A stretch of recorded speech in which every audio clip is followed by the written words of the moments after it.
Again. Man a real bad man, teacher, prophet, out a bad man yard. Pick up LG. Man a real bad man again. Jola Keta. Vanondisha isamukana papasa ndichanoimba ku City Sports Center. Vasiye inga varambe vachiprata ashingondipedza tarenda. Nyangwe vakataka godobori Jola. Animbo vatya nekuti ndinotemba na Mwari Cash lips. Nyangwe vakataka godobori Sabwe. Animbo vatya nekuti ndinotemba na Mwari Mboro.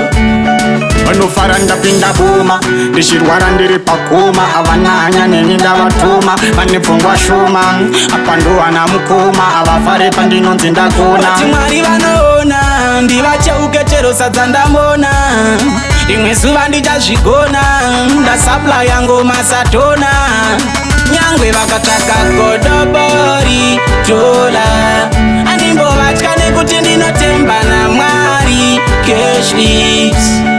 Nyangwe vakataka godobori Sabwe animbovatya nekuti ndinotemba na Mwari Mboro. Vamwe vari kuuya vachitsika mandasakura vanofara ndichinwa tine mutakura vanoda ndife ndiri munhu wekutambura vati Mwari vanondigadzirira tafura saka handinete naMwari vangu vaita vatete handinete vanondiona semunhu asingakete nyangwe vakataka godobori Jola animbovatya nekuti ndinotemba na Mwari Cash lips. Nyangwe vakataka godobori Sabwe animbovatya nekuti ndinotemba na Mwari Mboro.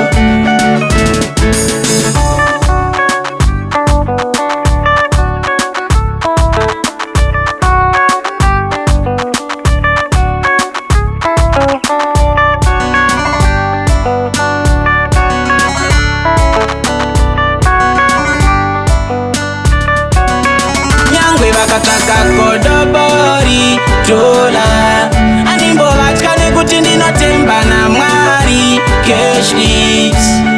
Nyangwe vakataka godobori Sabwe animbovatya nekuti ndinotemba na Mwari Mboro.